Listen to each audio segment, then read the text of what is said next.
in your terms and from your experiences what a community of practice is and what social learning is, and share a bit about how your work around those started. Well, social learning is a very broad term that talks about learning from a social perspective. We being social being, learning automatically involves our participation in social structures, and then a community of practice is a specific structure in which social learning takes place, which is a partnership among people who share a challenge and want to learn the practice of addressing this challenge together. Develop that practice. It can involve also inducing newcomers into that practice and push the practice forward. So think of it as a learning partnership over time. How did you both find or discovered these two concepts and structures in your line of work? Well, actually, for me, it started in research. So I was working in a research institute in Palo Alto, California, called the Institute for Research on Learning, and we were charged with rethinking learning in order to be able to imagine new schools at the time. And we were studying apprenticeship, traditional apprenticeship, and we noticed this community around a master that people were learning through, and we call that a community of practice. I think it's interesting to say that, where your research started, because it was like, the question was, does learning happen if there is no teaching or training? Yeah. And if it does, then how does it happen? That's right, yeah. And what was interesting is that once we had the concept, then we started to see that form happening in all sorts of other contexts where there was no formal apprenticeship. We could see it. There was a colleague who was studying even high school and saw how high school students form little communities to learn together how to deal with their high school life. So we saw that in all sorts of circumstances, and then I would say that business became interested in the idea because they thought, that would help us manage the knowledge of our organization if we could recognize and support these communities among workers who share a challenge and need to learn with each other how not to reinvent the wheel, how to address new problems, and so on and so forth. So I think that the success of the concept is really because business very quickly became interested in it, and today, in most organizations, you find communities of practice, and usually you find an explicit support for these communities of practice. And my entry was much later. I was actually interested in international communication. So I lived in Portugal, and I taught at a business school in Portugal, and I was looking to see, I was interested in what are the kind of, my students were business students who were learning English. I was teaching English for academic and specific purposes, and they were learning English not because they wanted to leave Portugal, but because they wanted to live in Portugal, but wanted to speak to business people of other countries, whether it was China or whatever. So I spent a few months shadowing a human resource director in a company, and I wanted to see what it was that that made her so successful in international business. She was headhunted by multinationals and was well known as a business person. And what I discovered after 3 months of shadowing her in meetings over lunch was that she spent a lot of time in interaction with people who she had worked with over the years in another company, who had gone on to become directors of multinationals in other companies in Portugal. And I thought to myself, it's really interesting what's happening here. And I read Etienne's book in 98, his 98 book, and this was in 98. And I thought to myself, she seems to have here a community of practice. And so one of my 5 findings that I presented to her when I validated the findings was that she was a community of practice. And when I came back a week later to see what she thought of my findings, she had circled the community of practice section and said, Beverly, this is why I'm successful in international business. I have a community of practice. And so that was like a little flag for me. I said, oh, there's definitely something here. So that was how that was my sort of entry point into it. Mm-hmm. Great. And what was interesting about that community that it was completely self-organized, Right. and across organizations, and yeah. But then it was it was interesting really, because I was invited by the International Labour Organization, working with social exclusion, they invited me because I spoke Portuguese, to do some work with them on a book they had about social exclusion, which they'd put on the internet and which nobody was reading. And they wanted to be able to encourage people to use this. And so I got involved in a project with them around this book, and then it was like I designed a course for people to use the material in this book. And as part of the course, people did a portfolio of their work in social exclusion. And what was interesting is that the different people that we did the course with in Mozambique, in Cape Verde, in Brazil, their portfolios were actually they were similar and different, but they were very interesting to each other. And so it was very easy to take a sort of community of practice approach there and say, wow, all these different things going on, all this work on social exclusion going on in different parts of the world.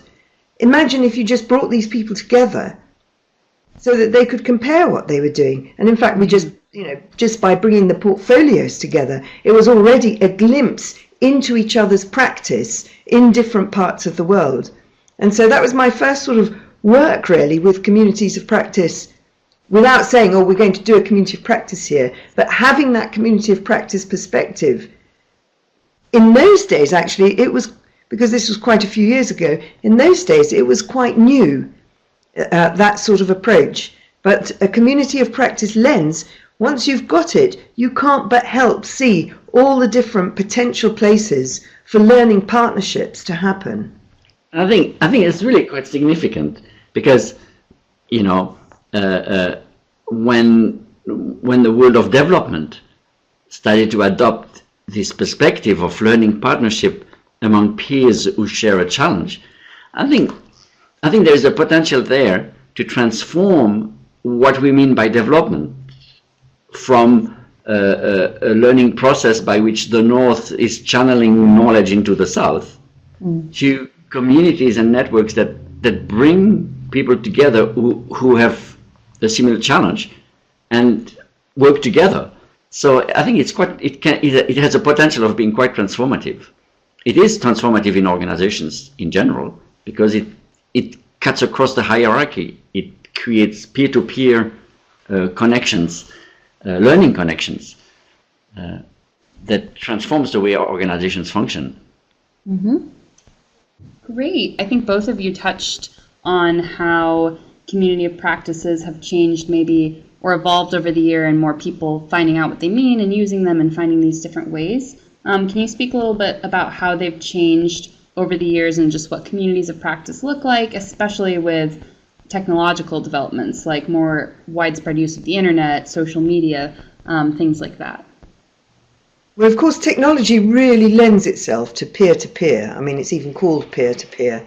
So it can be hugely supportive in bringing people together in these potential learning partnerships. I mean, a downside in relation to communities of practice is that people end up we often see people, opening an online space and saying, "Oh, we're opening a community of practice." So there's a sort of there are a lot of empty communities of practice in inverted commas. Because, of course, community of practice doesn't exist unless there's a learning partnership there, and the technology supports that learning partnership rather than starting with the technology and hoping the learning partnership will just follow. So we've seen, in terms of like change, we've seen people almost like abusing the term communities of practice with the use of technology. But the first communities that we were studying, they were very face-to-face. And nowadays, you have communities that are completely spread out around the globe in different time zones, different geographies. But I think for me, where I think things are going, well, they're already here, really, but some people call it blended, but this integration of online and face-to-face. Nowadays, it seems absurd to have a face-to-face meeting without the incorporation of online tools so that you can bring in people, from at a distance, maybe just simply via Skype, or because you're tweeting out, or because you have a wiki that you're, keeping a shared memory of the event. But you can't do face-to-face without also having online and using technology. And I think also it's very rare for something to be totally online. You've always, in fact, things may be online, but you as a person experience it presentially. You experience it face to face, and you'll still pick up the phone to somebody else who belongs to it. You'll still meet somebody face to face at a meeting or something like that. So the online and meeting face to face both enrich the other. And so much more what's interesting, I think, the trend is, and something that we're not particularly good at yet, but is this integration of online and face-to-face mode. What is that combination, and how does each one enrich and enliven and the other? So the thing about online is, with online you've got synchronous and asynchronous. So like you're recording this, what we're doing now, and there's nobody else here, but the fact that it goes up as a recording means that it's still available to people and it's still online. So you may be getting less people, but you don't know what people are getting out of the online meetings that you have, especially if there are also notes that come out of it, if there are summaries that come out of it. So for me, I'm always less interested in how many people show up for online meetings. I'm more interested in finding out who's accessing them, synchronously or asynchronously, and what are they doing with the information or the new insights that they've got from participating, even if the participation is only with the summary of the meeting. I think that's one thing that technology has done for people who run communities of practice, is that expectation that people would spend like 2 hours every day online. And people are busy, they have a job, and when they go home they have a family. And so I think we have to see what is the value that is being created, and not how many people participate on this or that. I think there is a problem with technology, that technology makes things possible and we think, oh, they should be happening. People don't go online without a reason,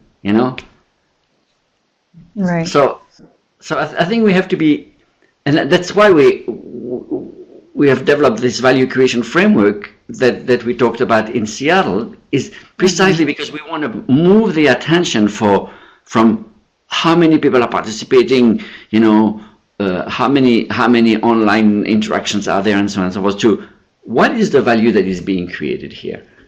That's really for us the shift that has to happen. Because And we then see so many so-called community managers who are so unhappy because they are measured on how many posts there are and how many members there are. That's the wrong measure. The point is not how many posts. The purpose is not to create a lot of posts. The purpose is to create value so that people can do what they need to do better. And then so with that, that's actually a great leeway for the next question of if both of you can share a little bit more about the VCF, the Value Creation Framework, and tell us a little bit more about the approach, where did it start and where it is going, and where you see a place for it in the field of international development at present. Wow, that's a lot. Yeah, it's a big question. Well, we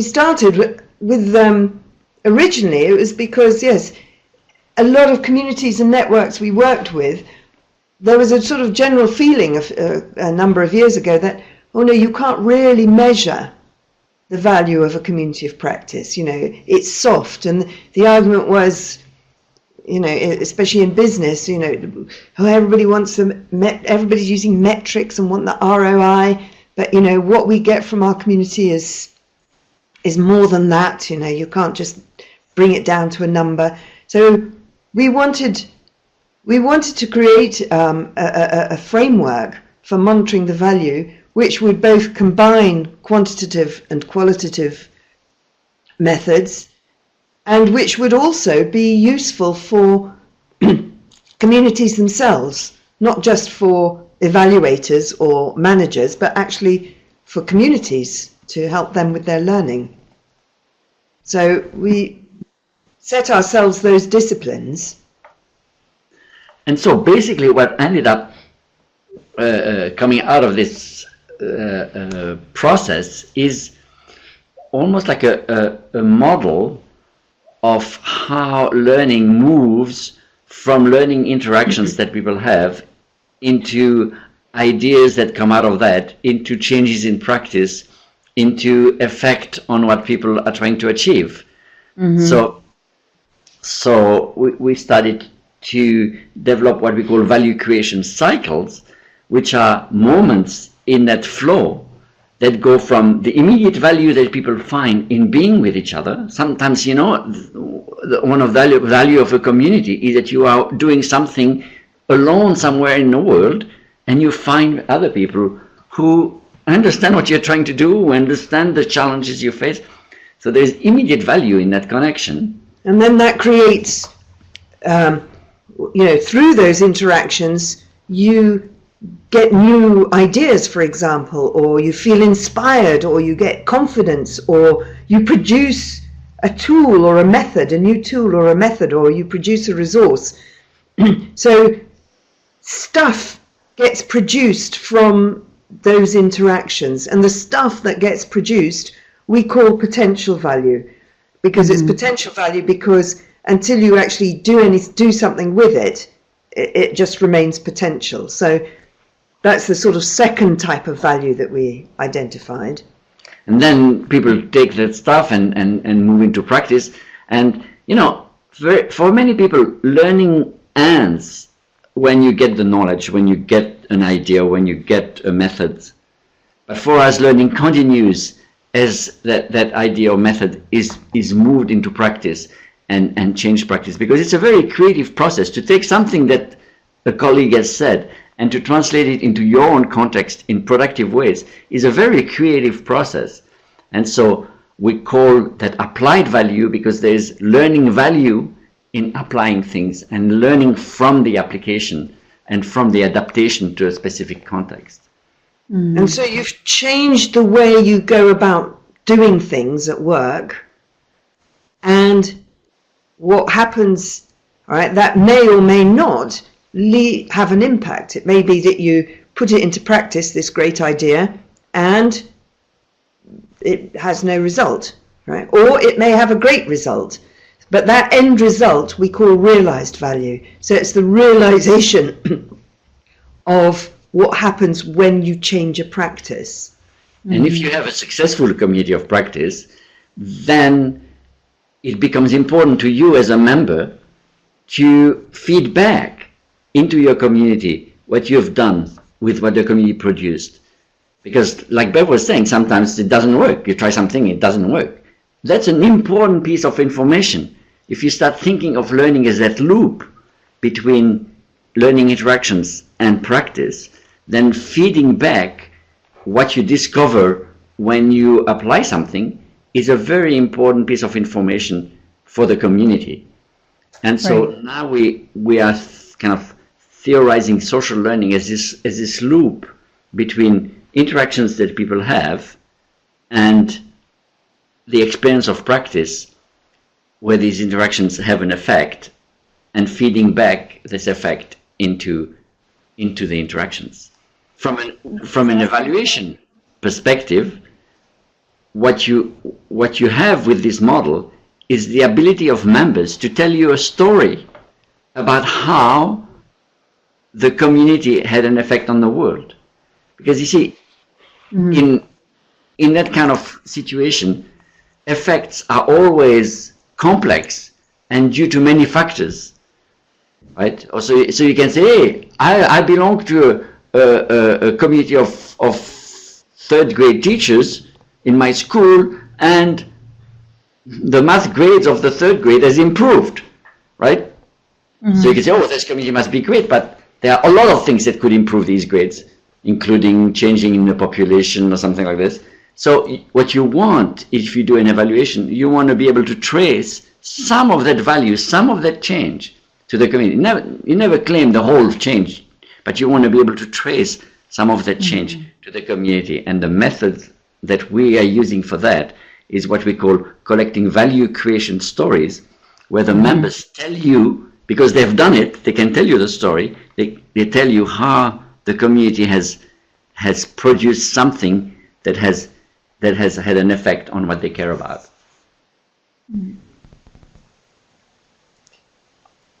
There's more to say actually about this framework. It's a bit more complicated than that, because then there are other kinds of values around that. There is a strategic value when the community interacts with stakeholders. There is this enabling value where the community learns how to learn together or get support from an organization. There's also transformative value when a community has an effect that's way beyond its practice, that changes some things in the world. But the basic idea is this flow of value through different cycles that gives you a model of learning. Some of what you're talking about with learning and finding these values, we've been having discussions recently with our KM community about failure and learning from failure and being able to talk about it and finding value in that. So how do you both address learning from failure in your own work? And do you have any examples of a project where something failed or didn't go as planned but was an invaluable learning experience? Oh, we have a lot of that, but we never talk about it. No, but also, for me, I really don't like the word failure, in the sense that if you learn from failure, then it's not a failure. There's a sort of paradox there. So the word failure, I think, is a weird one. I mean, a failure for me would be something where something didn't go as planned, and you didn't learn from it. That would be a failure. But if something doesn't go as planned, and that causes you to readjust what you do, then that's called learning. So, so failure and learning are two sides of the same, they're two sides of the same coin. So, so I'm a little uncomfortable with the word failure. Yeah.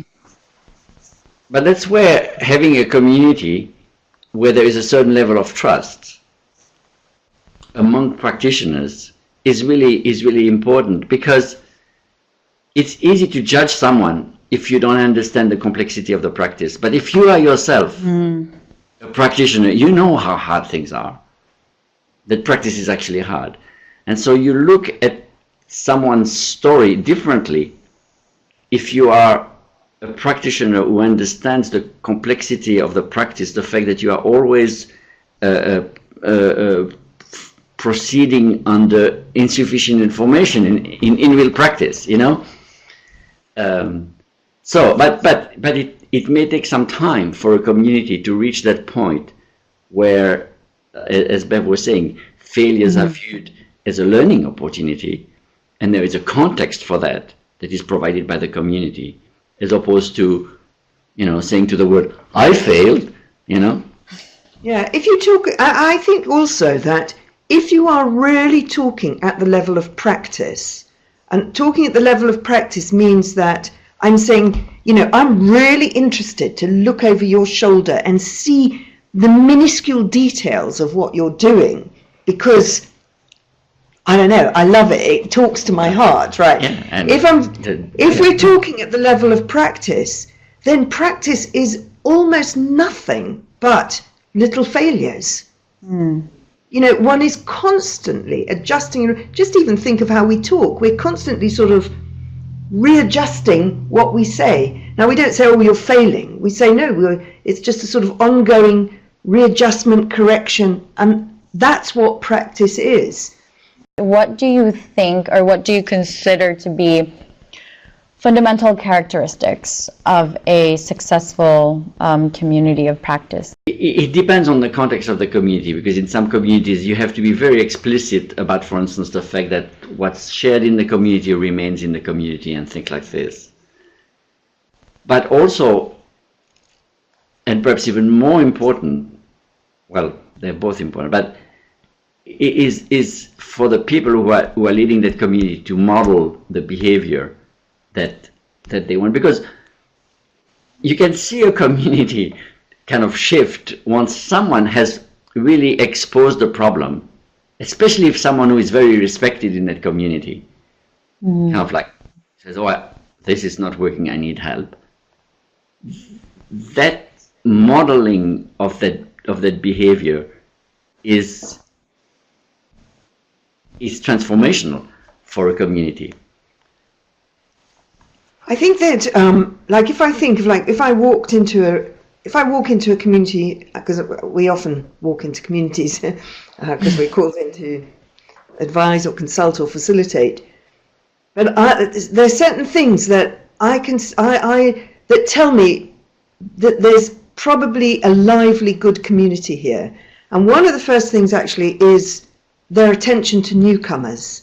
Right? It sounds like a funny thing, but it's attention to newcomers, how newcomers are welcomed, how they have a place in the community, how they have a role in the community, how their perspectives are integrated. So for me, that's a little sign of a community. Another one is, are the conversations at the level of practice? As I said, are people really interested to know what the others in the group are doing in practice? Do they want to look over each other's shoulders?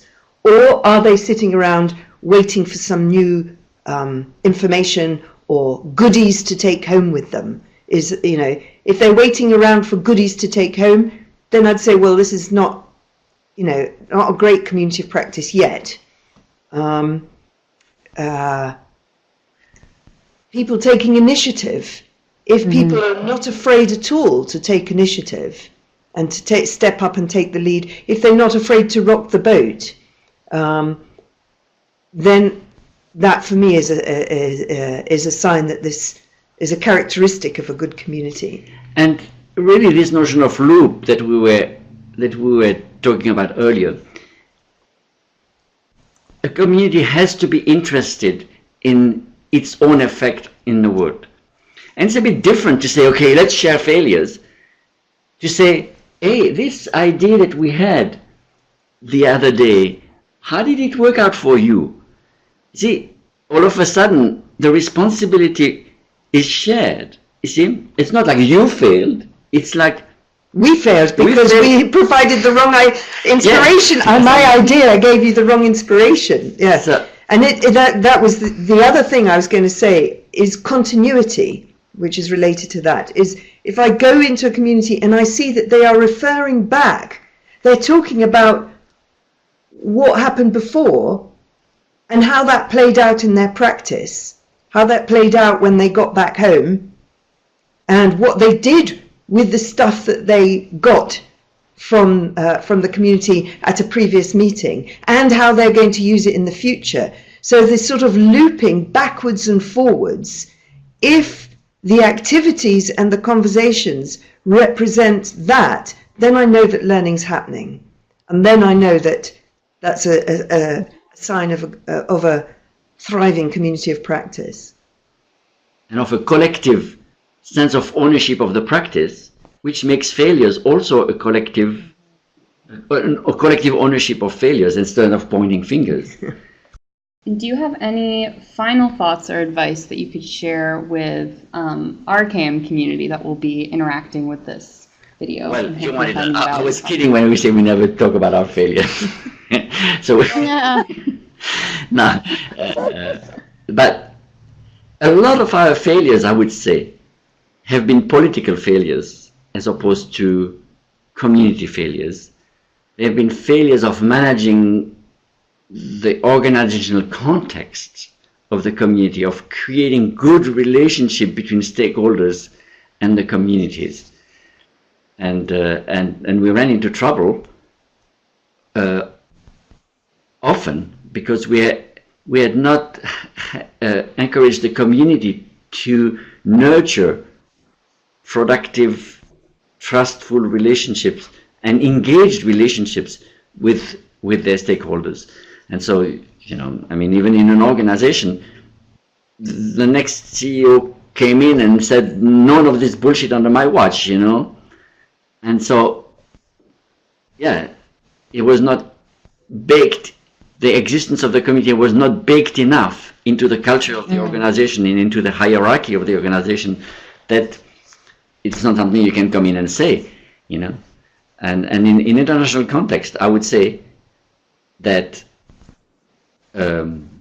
managing the politics around communities is explain almost all our failures. Mm-hmm. Yeah, that would be a key thing, is be mindful of the strategic context, be strategic in it, yeah.